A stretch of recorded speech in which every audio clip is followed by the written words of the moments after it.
Tiens, bonjour à toutes et à tous. D'abord, bravo d'avoir bravé les intempéries, les mouvements sociaux, les matchs de foot, enfin bref. Alors, je suis chargé donc de vous présenter Marie-Laure Deurat. Marie-Laure Deurat est docteure et agrégée d'histoire. Elle est directrice de recherche au CNRS. Et donc, elle travaille au laboratoire Orient et Méditerranée, elle m'a dit depuis début juin, hein, c'est bien ça. Elle est rédactrice en chef de la revue Afrique, débat, méthode et terrain d'histoire. Alors, elle a de nombreuses activités. Ses thèmes de recherche, entre autres, c'est l'histoire du royaume chrétien d'Éthiopie du XIe au XVe siècle, la dynastie des rois Zagoué, mais ça, je vous laisse le soin d'en parler un peu plus tard. Hein. Et elle est également co-directrice du projet Lalibela, dont vous avez effectivement la cartographie. Lalibela est archéologie d'un site rupestre en Éthiopie. Voilà, alors je ne vais pas vous infliger la longue liste des ouvrages ou des articles qu'elle a publiés, parce que sinon ça nous emmènerait un petit peu loin. Et donc, elle va nous parler donc, de l'Éthiopie chrétienne médiévale, et je lui cède tout de suite la parole. Merci. Eh bien, bonjour à tous, bonsoir. Donc, je vais vous parler ce soir... Ça marche pas ? Non, un peu plus proche peut-être du micro. Je vais vous parler ce soir donc, du royaume chrétien d'Éthiopie. J'ai précisé royaume chrétien parce que, en fait... on le verra à la toute fin de cette présentation, l'Éthiopie n'est pas seulement un royaume chrétien sur la période médiévale, c'est aussi une région occupée par des sultanats musulmans. Et je ne vais pas faire l'histoire de ces sultanats, ni l'histoire des relations de ces sultanats avec le royaume chrétien, sauf en toute fin de présentation. Donc, royaume chrétien, ça a son importance dans le titre. Et donc, je vais vous parler des 7e, 16e siècles. C'est une période très large. Donc, je vais essayer d'aller sur des sortes de spots et, entre autres, vous parler, bien sûr, du site de Lalibela, qui est quand même un site majeur en Éthiopie et qui vaut la peine que l'on s'y arrête. Mais essayer de vous présenter un petit peu... la culture de ce royaume, la religion chrétienne, mais particulière, et puis un peu la manière dont il s'est développé et rétréci, on peut le dire, au XVIe siècle. Alors, l'Éthiopie, pour ceux qui ne le savent pas, et même pour ceux qui le savent, c'est quand même utile de le rappeler, c'est une zone qui borde la mer Rouge au nord et l'océan Indien. C'est une région de très haut plateau. L'altitude moyenne est à 2500-3000 mètres. On a des altitudes à 4900 mètres. C'est le plus haut sommet d'Afrique. Donc l'Éthiopie dont je vais vous parler, c'est l'Éthiopie qui couvre l'actuelle Érythrée, qui borde la mer Rouge, et l'Éthiopie. Sur cette carte, vous voyez à la fois les reliefs, donc les très hauts plateaux, et puis les différentes régions d'occupation du royaume, donc tout à fait au nord, autour de la ville d'Aksum, ici, voilà, et du port d'Adulis, sur la côte de la mer Rouge, donc je vais y revenir tout à l'heure, et puis au niveau central, le site de Lalibela. Et puis plus au sud, les régions de l'Amara et du Shoa, qui deviennent des régions extrêmement importantes au XIIIe, XVe siècle, avec deux monastères vraiment essentiels dans la vie du royaume, le monastère de Haik Estifanos et le monastère de Dobra-Libanos. Voilà. Et puis, au début du XVIe siècle, en fait, le royaume est conquis, envahi par les sultanats musulmans. Un djihad, en fait, contraint le roi à rétrécir sa zone de circulation dans le royaume, et le royaume, en fait, se recentre autour de la ville de Gondar et du lac Tana. Donc, je vais essayer, en fait, de vous présenter un petit peu l'évolution, aussi bien territoriale que historique, de tout ce royaume du 7e au XVIe siècle. Alors, on va partir du déclin du royaume d'Aksum. Donc,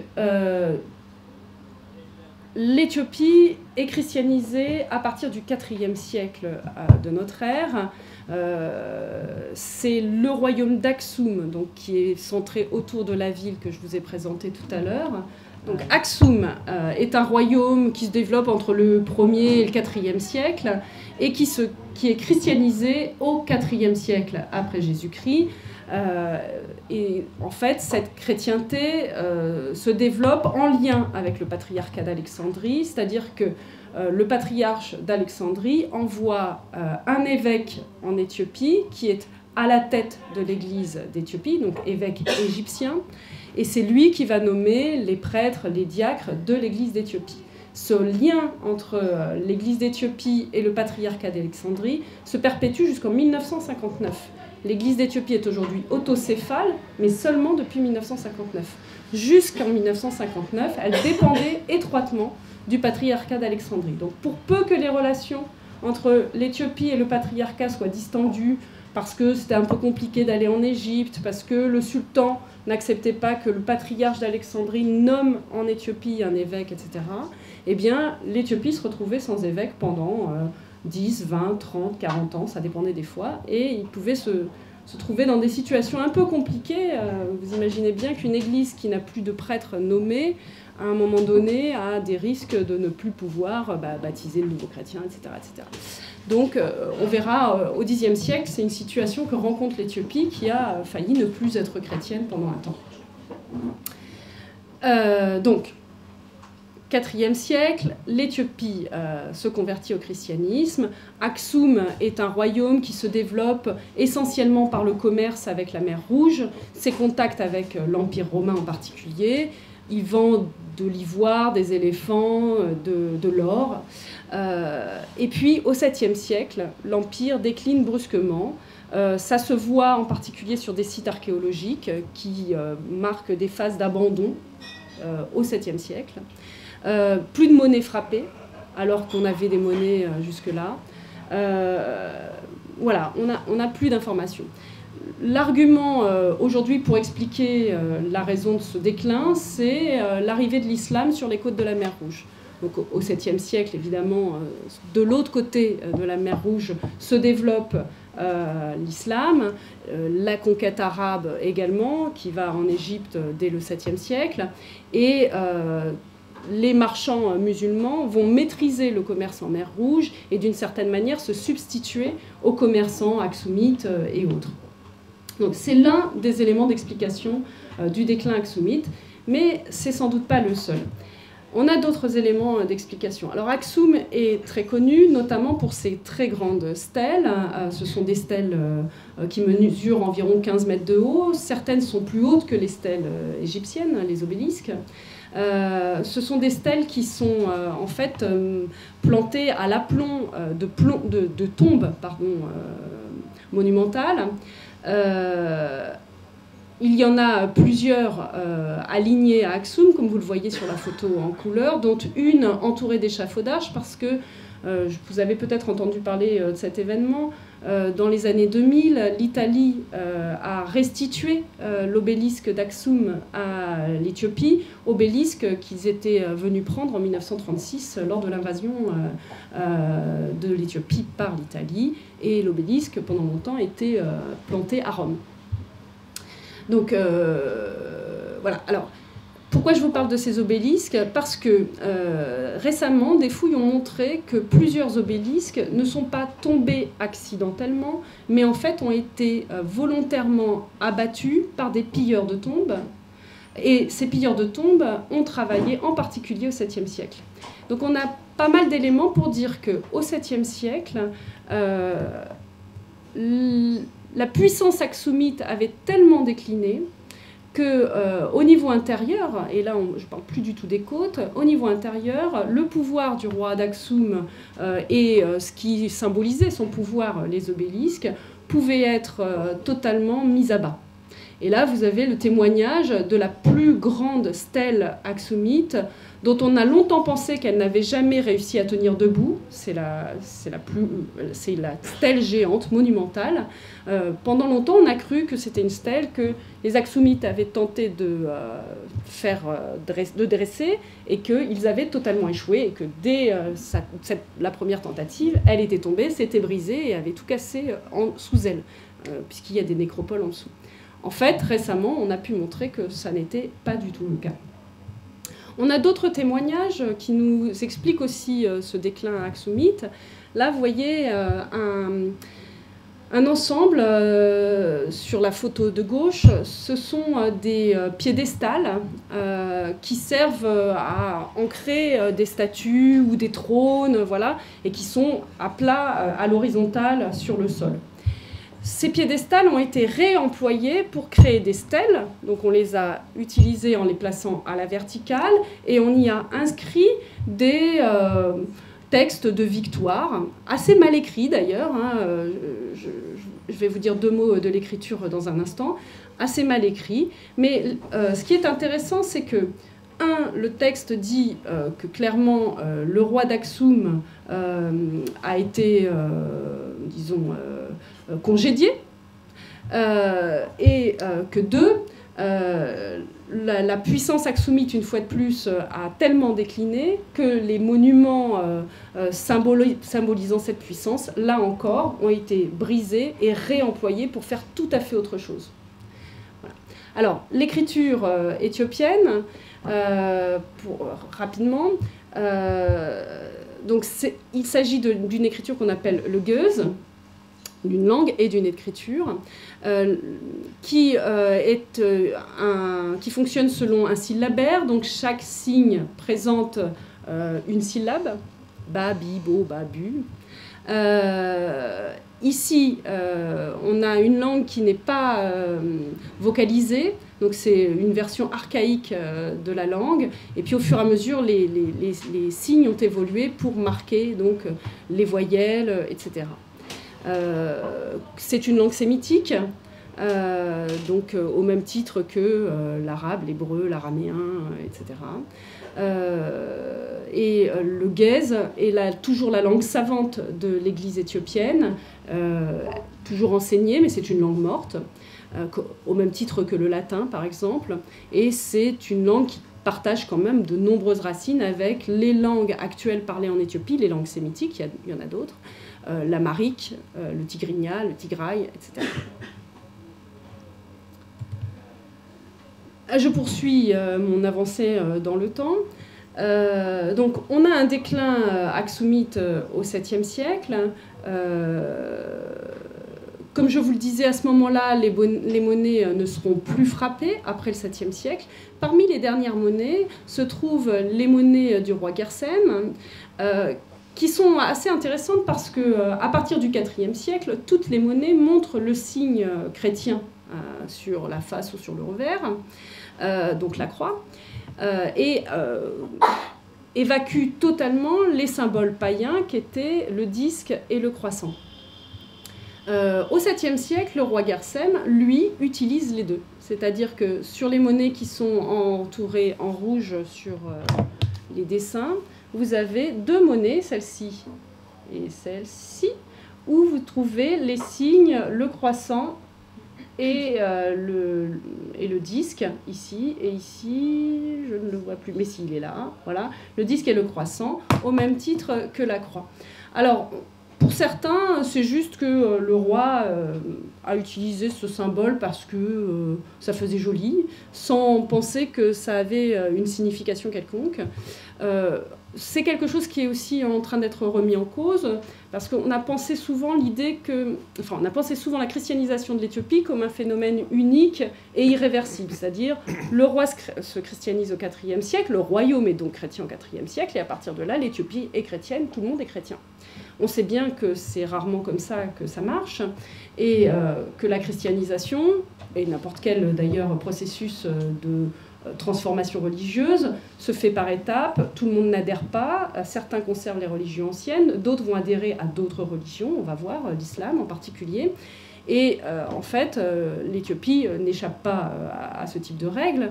Et donc, vraisemblablement, au 7e siècle aussi, ce qui se produit, c'est que le christianisme n'est pas bien sûr la seule religion professée dans le royaume. Et peut-être, les rois sont même obligés de rendre des comptes un petit peu et de continuer de montrer qu'ils sont bien sûr les rois des chrétiens, mais aussi les rois des païens. On avance toujours un peu dans le temps. Je reviens à ce fameux piédestal renversé à l'horizontale. En fait, il y a plusieurs textes inscrits sur ce piédestal. Un texte qui est ancien, que je vous ai montré tout à l'heure, qui était inscrit sur cette toute petite pierre.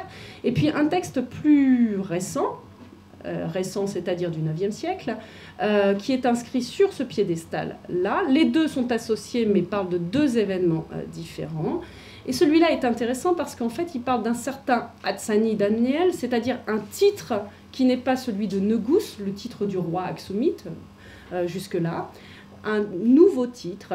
Donc, quelqu'un qui s'appelle Hatsani Daniel, et en gros, qui dit qu'il est venu défendre Aksum, qui était alors envahi par des gens qui sont les Wolkaïtes, nous ne savons pas de qui il s'agit, et que, en gros, il a sauvé Aksum d'invasion à ce moment-là.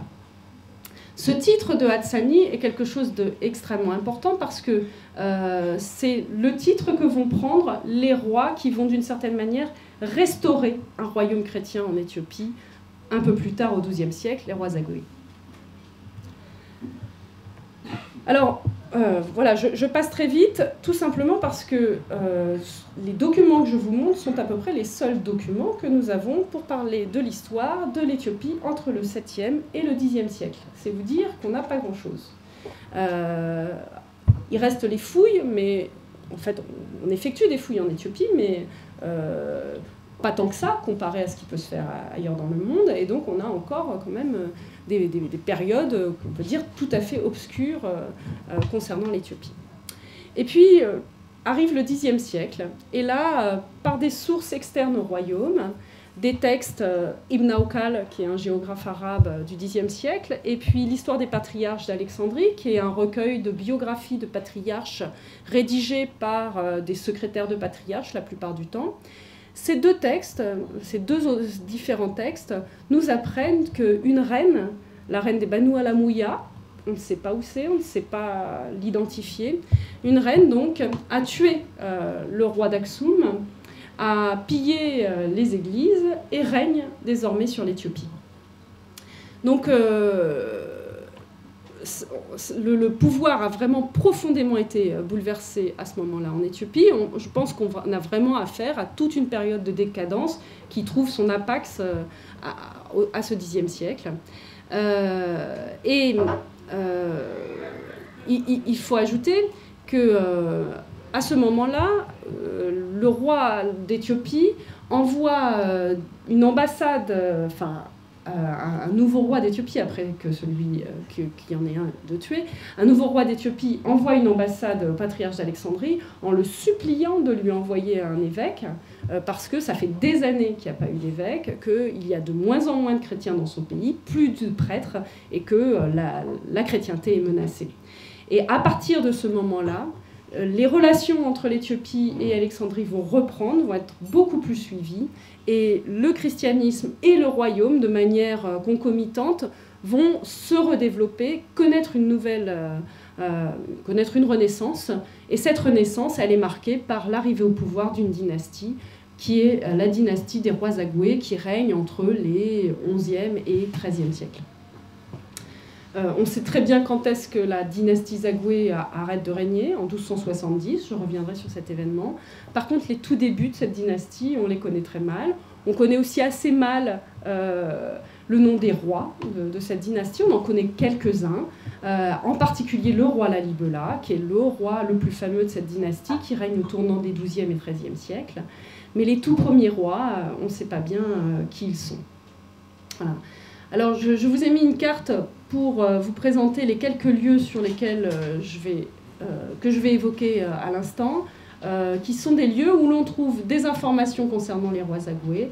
Donc là, on est toujours, vous voyez, au nord d'Aksum, une église qui s'appelle de Bralibanos, dans le Chimezana, une église qui s'appelle Ur Hamaskal, donc Gulomakada, et puis la région de Tsrae et Kuia, où une communauté musulmane s'installe au Xe, XIIe siècle, et on va voir les relations qu'elle entretient avec le royaume chrétien d'Éthiopie.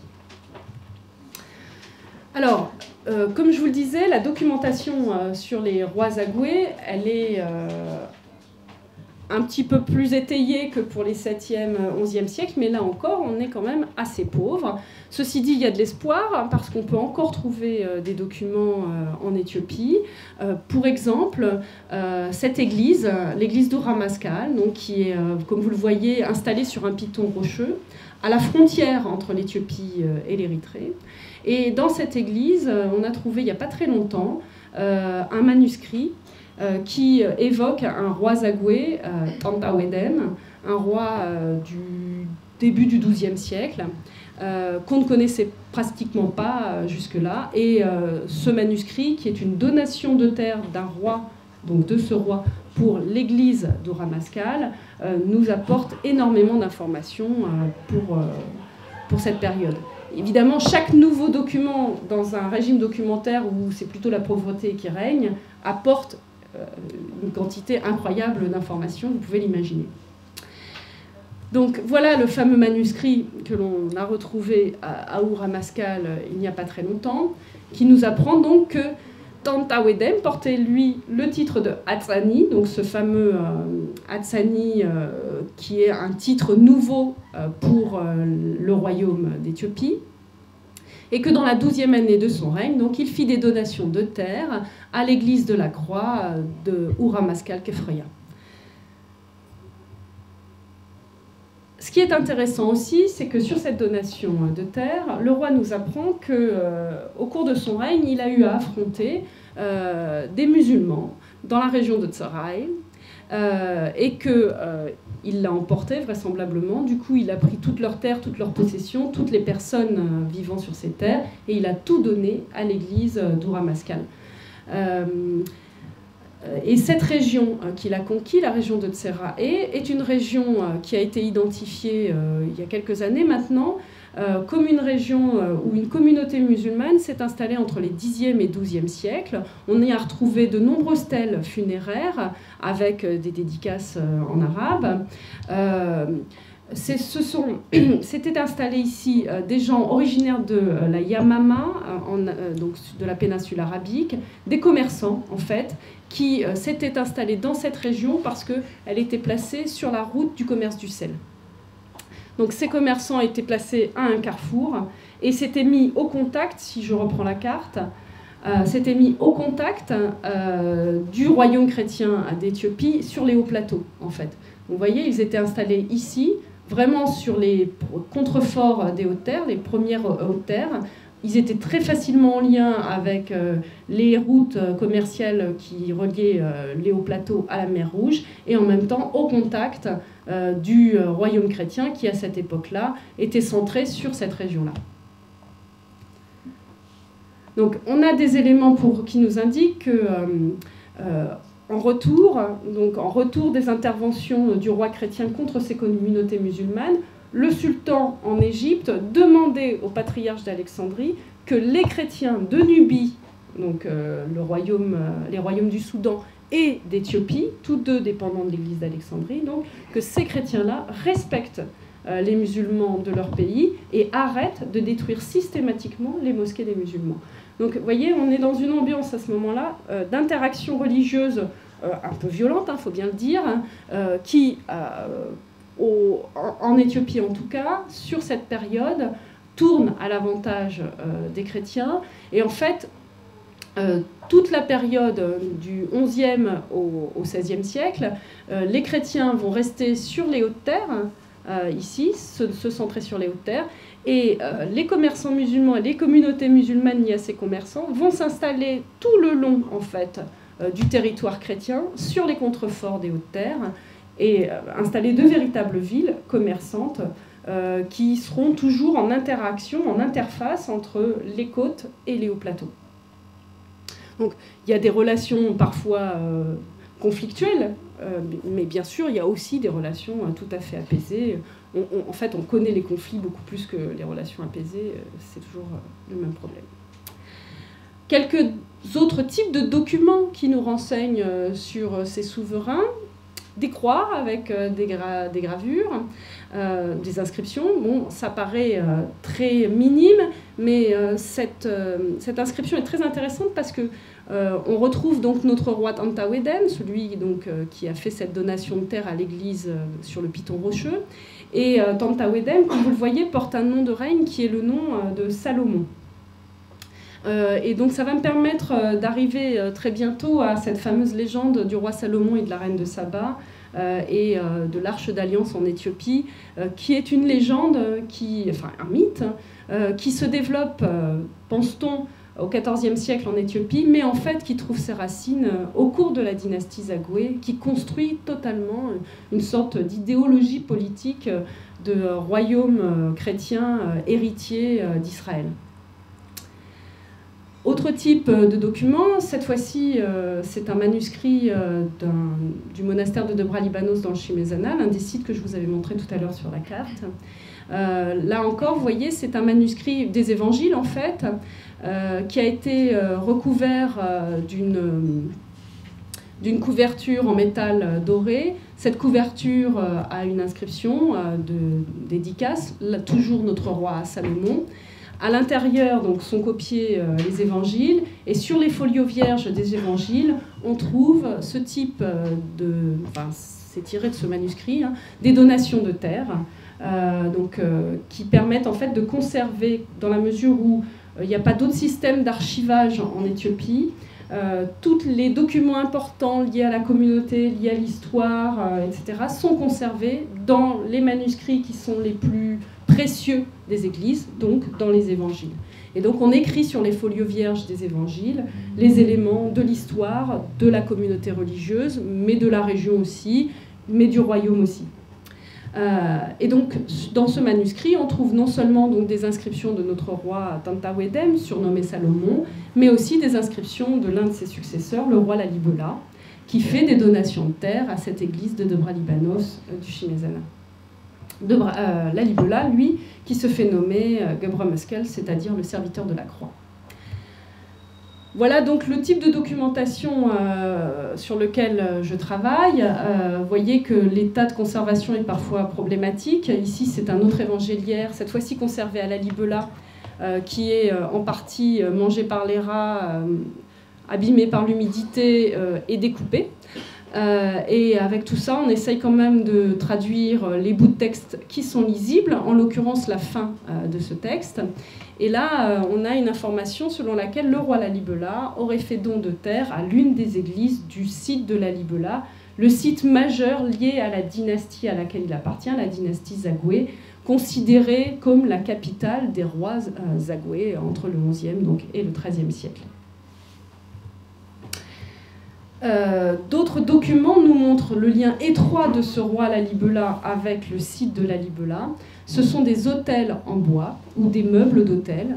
Donc, à quoi servent ces éléments liturgiques ? En fait, ce sont des petits meubles dans lesquels il y a une cache où on peut mettre la pierre d'autel consacrée par l'évêque et qui permet de consacrer une église. Et le roi a fait fabriquer des autels en bois, c'est assez rare, hein, il n'y a pratiquement que dans les églises de Lalibela que l'on trouve ce type de mobilier. Et sur les pieds en fait, du meuble, ici, il y a une inscription de dédicace du roi Lalibela, et le roi se présente comme un roi oint du crème de la royauté, comme l'un de ses successeurs, le roi Zara Yacob, se fera oindre à Aksum du crème de la royauté. Alors, je présente un ensemble d'éléments pour en arriver à cette représentation de la fin du XVe siècle, dans une église pas très loin de Lalibela. Ce sont des peintures donc, faites directement sur la roche dans une église rupestre, à Yadiba Mariam, qui représente le roi Salomon et le roi David en haut, Et sur les côtés, le roi Lalibela, qui est présenté comme saint, roi Lalibela, et l'un de ses prédécesseurs, le roi et prêtre, Yemra Anakrestos, donc sur la gauche. Ici, vous avez donc à gauche le roi Yemra Anakrestos, qui est dit saint et prêtre, qui est un prédécesseur de Lalibela, et le roi Lalibela, qui est dit saint également. Alors, c'est vrai que j'avais oublié de vous dire que la dynastie Zagoué, donc cette dynastie qui règne du XIe au XIIIe siècle, voit une partie de ses souverains reconnus comme saints par l'Église éthiopienne. Donc aujourd'hui, à Lalibela, il y a toujours un pèlerinage annuel sur la tombe du saint roi Lalibela. On prie en l'honneur du saint Lalibela. On vient chercher la poussière de la tombe du saint Lalibela pour se guérir, en particulier pour les aveugles, pour les femmes qui ont des problèmes pour enfanter, etc. Donc il y a ce développement du culte en l'honneur des rois Zagoué qui s'est développé après leur mort.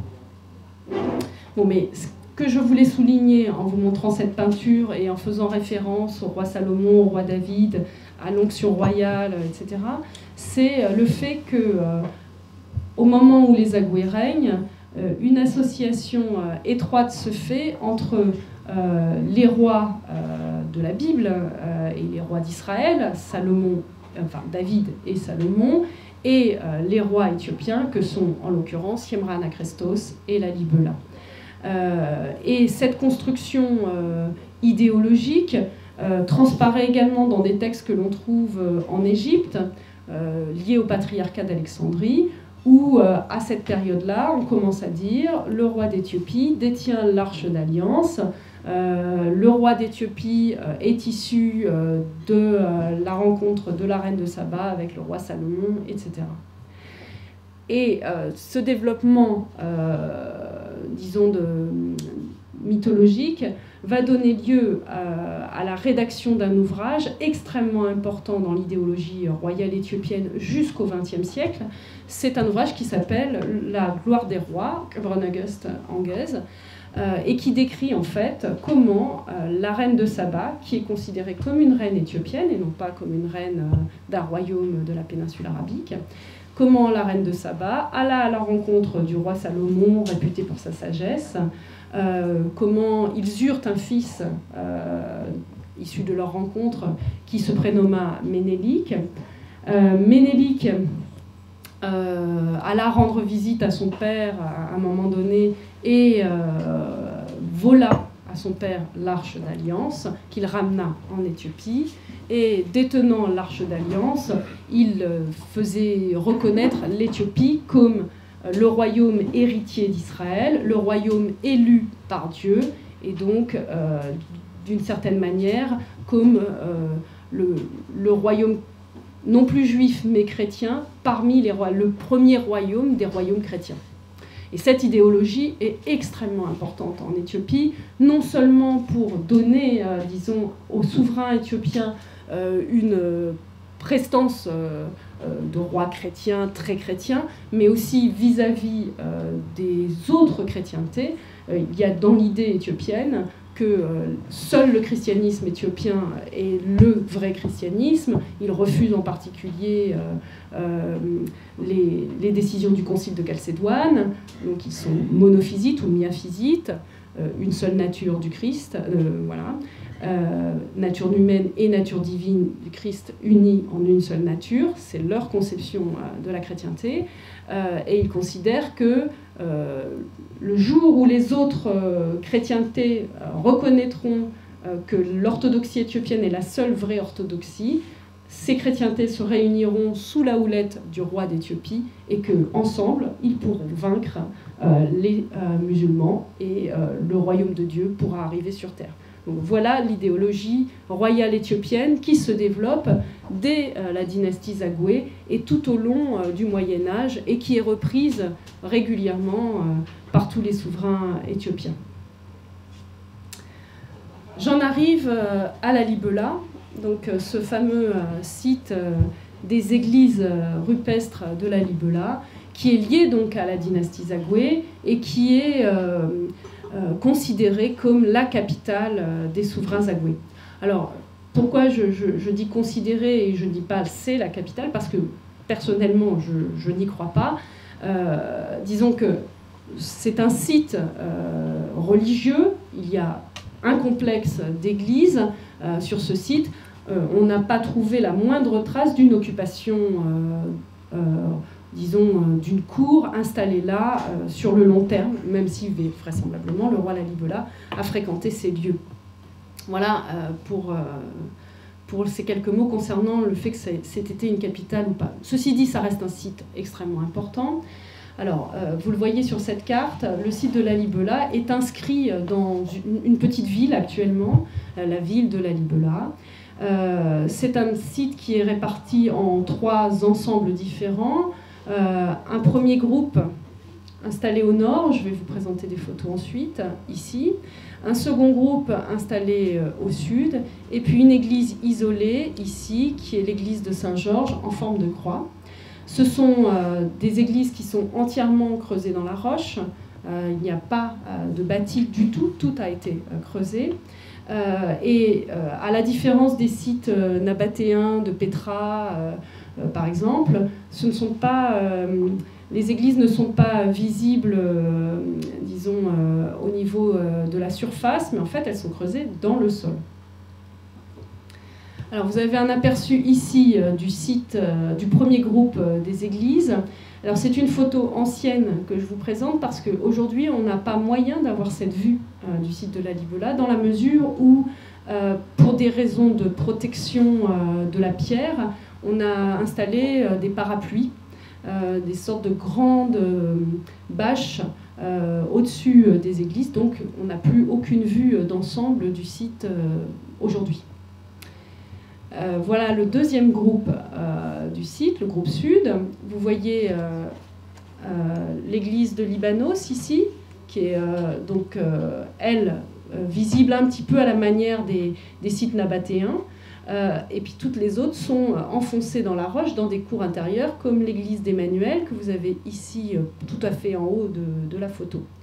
Et juste une remarque rapide, à la différence du premier groupe, qui est extrêmement bien structuré, creusé dans une même gangue rocheuse, un même niveau rocheux, une même strate rocheuse. Ici, vous avez un site qui est beaucoup plus complexe, et je vais revenir sur l'histoire de cet ensemble à l'instant. Et enfin, la dernière église, donc l'église de Saint-Georges, qui est la plus connue, qui sert vraiment de symbole pour illustrer Lalibela dans toutes les présentations, l'église donc monolithique en forme de croix. Je continue la visite touristique, ça fait du bien. Donc voici la plus grande église, l'église de Beth Ameden et Alem, qui est une église donc entourée de piliers monolithiques, comme tout le reste, et qui a une forme basilicale. Ici, une toute petite église, l'église de Marie, qui est juste en dessous de l'église de Médène et Alem. Elle est entièrement peinte à l'intérieur et on considère que c'était un peu l'église palatine, l'église vraiment du roi Lalibela pour lui-même. On trouve sur sa façade une sculpture qui représente des chevaux montés, alors on ne sait pas trop, par des militaires qui chassent des éléphants. Voilà, et c'est peut-être une représentation d'une chasse royale. Enfin, l'église de Beth Ammanuel, située, elle, dans le deuxième groupe, le groupe sud, qui est très intéressante parce qu'elle pastiche par les creusements, une architecture alternant bois-pierre qui est typique d'une architecture qui se transmet depuis l'époque aksumite en Éthiopie. Et donc on peut trouver des églises construites cette fois-ci qui ont vraiment cette allure-là, alors que celle-ci est entièrement creusée dans le rocher une fois de plus. Bon, le site de Lalibela pose encore de nombreuses questions parce que comme vous le voyez, à la différence d'un site archéologique classique, c'est un site qui est extrêmement difficile à fouiller, dans la mesure où voilà, les éléments sont là, rien n'est tombé en ruine, ça n'a pas piégé d'informations dans des strates qui n'existent pas. Donc il a fallu essayer de trouver des moyens d'en apprendre un peu plus sur l'histoire du creusement de ces églises, l'histoire de ce site, pourquoi est-ce que le roi Lalibela, qui pendant très longtemps avec les autres souverains de sa dynastie sont plutôt centrés dans une région beaucoup plus au nord, pourquoi est-ce qu'ils viennent dans cette région pour creuser ce type d'église?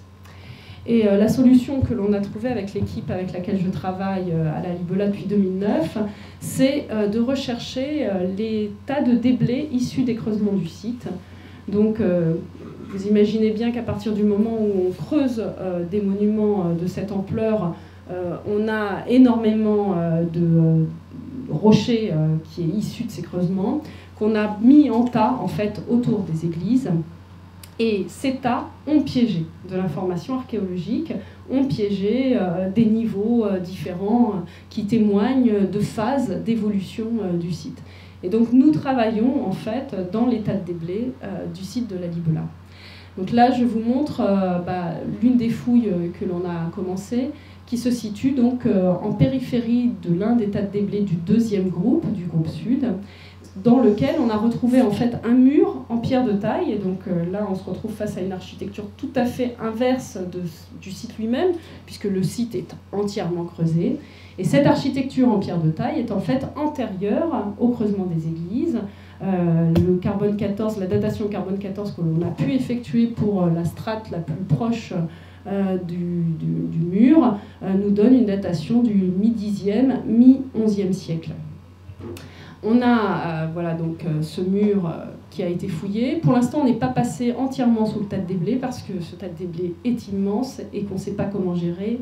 Le tas de déblais et le fait que ces églises sont en activité accueillent évidemment non seulement des touristes, mais des pèlerins, des gens qui viennent prier régulièrement et qui veulent évidemment pas voir leur site complètement chamboulé par nos travaux.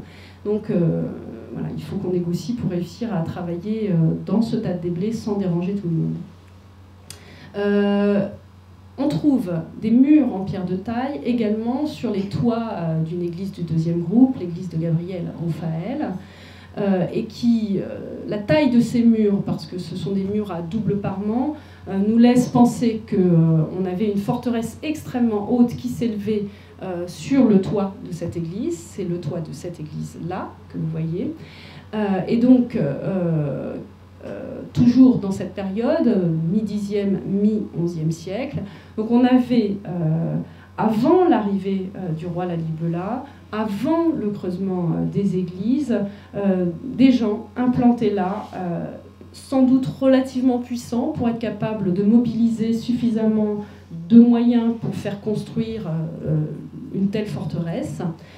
Et ces gens-là, on ne les connaît pas. Donc on est en train d'essayer de savoir de qui il s'agit, mais on pense qu'on a la clé en fait de compréhension de la raison pour laquelle les rois zagoués sont venus à Lalibela, c'est-à-dire qu'ils sont venus s'installer là où d'autres étaient puissants sans doute, ils les ont renversés, ils s'y sont mis et ils ont transformé le site en un lieu chrétien, ce qui est tout à fait classique dans la manière dont on peut christianiser les territoires n'importe où dans le monde. Voilà une représentation un peu schématique de la manière dont on envisage les choses. Des premiers creusements, à cette époque, on pense que les gens faisaient déjà des creusements sous terre, mais pas des églises, peut-être des choses liées à des cultes différents qu'on ne connaît pas encore.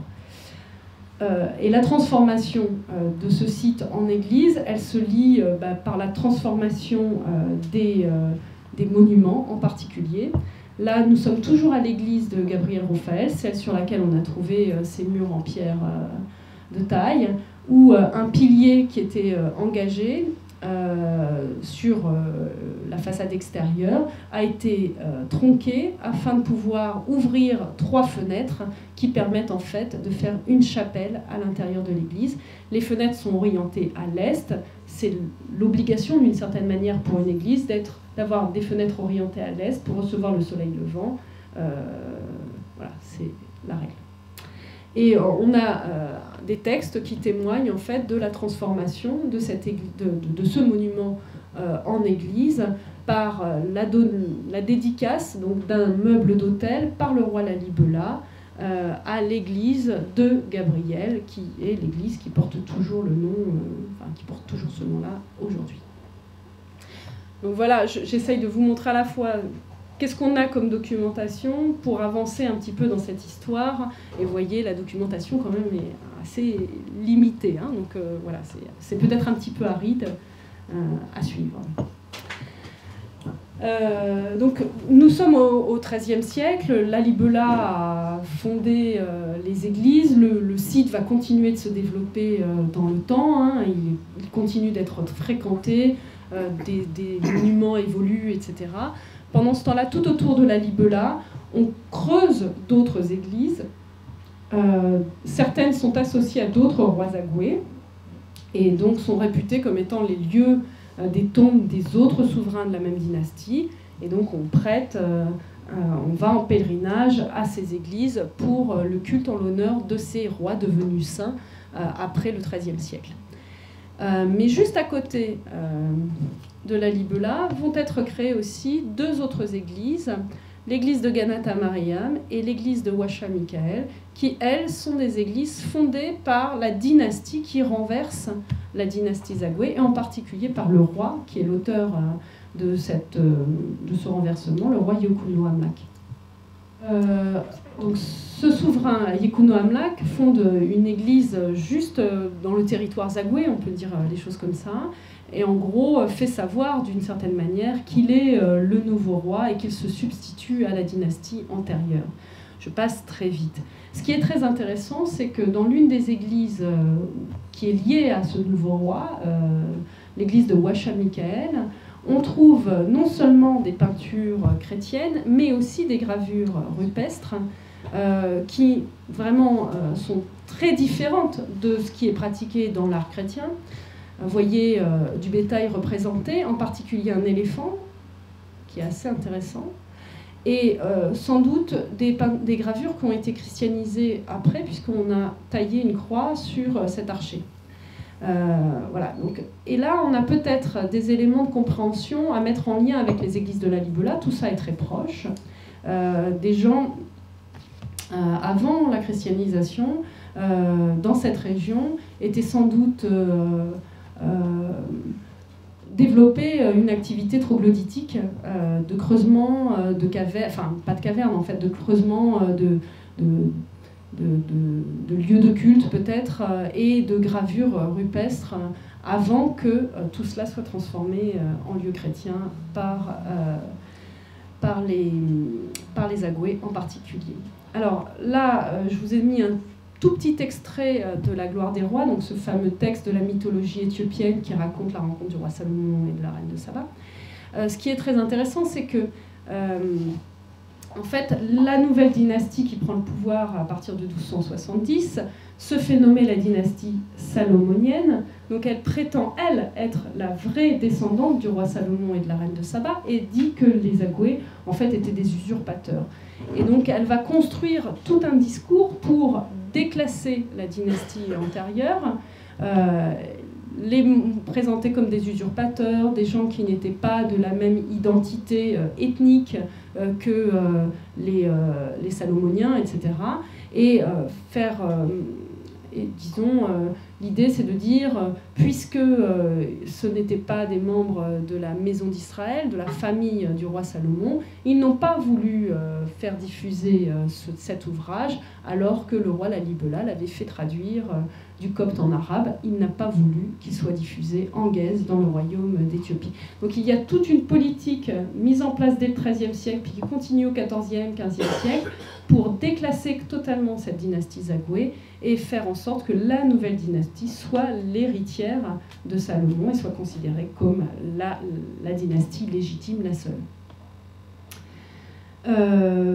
Donc je voulais vous dire deux mots de la manière dont la cour, à partir du XIIIe siècle jusqu'au XVIe siècle, est une cour mouvante qui se déplace tout le temps sur le territoire du royaume, de site en site, en particulier d'église en église. Les rois fondent des églises dans lesquelles ils se font enterrer, et leurs successeurs visitent régulièrement ces églises pour à la fois prier sur leur tombe de leurs prédécesseurs, se montrer comme leurs dignes héritiers, et à la fois trouver en ces lieux des sortes de havres de paix. Puis la cour se redéplace à nouveau régulièrement, soit pour partir en campagne militaire, soit pour aller vers des régions où ils trouvent à ce moment-là suffisamment de vivres pour faire vivre la cour. Et je vous présentais simplement par ces images à la fois voilà, dans quel relief se déplace cette cour éthiopienne. Ici, on est à l'intersection entre l'Amara et le Shoa, beaucoup plus au sud que la Libela. Et on est dans un endroit qui s'appelle la passe d'Aya Fudge, qui est extrêmement réputé parce qu'on la retrouve représentée sur des cartes italiennes du milieu du XVe siècle comme étant l'un des lieux fréquentés par la cour éthiopienne. Et de fait, vous voyez sur la carte aujourd'hui où se situe la passe d'Aya Fudge, entre la Mara et Shoa, pour en fait traverser la rivière Djamma à Gué, en contrebas. On a un chapelain portugais qui, au tout début du XVIe siècle, participe à une ambassade portugaise visitant le roi d'Éthiopie, installé cette fois dans le sud du Shoa, qui raconte comment il traverse la passe d'Aya Fudge et les dangers qu'il rencontre à ce moment-là. Il n'est pas rare que des ânes tombent et meurent, des princesses, etc. La cour met 3 semaines à franchir cette passe pour passer d'une région à une autre, tellement le passage est difficile. Je passe. J'en viens à la toute fin de ce que je voulais vous présenter, c'est-à-dire cette répartition des pouvoirs et du territoire entre les sultanats musulmans situés à l'est et sur les contreforts des hauts plateaux et le royaume chrétien. Voilà. Donc fin 15e, début 16e siècle, le royaume chrétien s'est considérablement allongé vers le sud. Les rois sont allés conquérir des régions de plus en plus au sud, à la recherche en fait de régions agricoles riches au niveau agricole. Et puis dans les périphéries, elles vont chercher des esclaves, etc. Et tout le long en fait de là où s'est développé le royaume chrétien, se sont mis en connexion des cités commerçantes musulmanes liées à des sultanats qui sont en lien avec la côte et qui commercent, qui font toujours, disons, l'interface entre le royaume chrétien et la côte. Voilà. Donc, comme je vous le disais, la coopération est plutôt la constante, et puis de temps en temps émergent des phases d'hostilité, etc., évidemment. Et au début du XVIe siècle, en 1527, un imam, à la tête de la dalle, décrète un djihad. Il réussit à réunir tous les sultanats musulmans autour de lui, ce qui n'avait jamais été possible jusque-là. Et en fait, il parvient à conquérir une grande partie du royaume.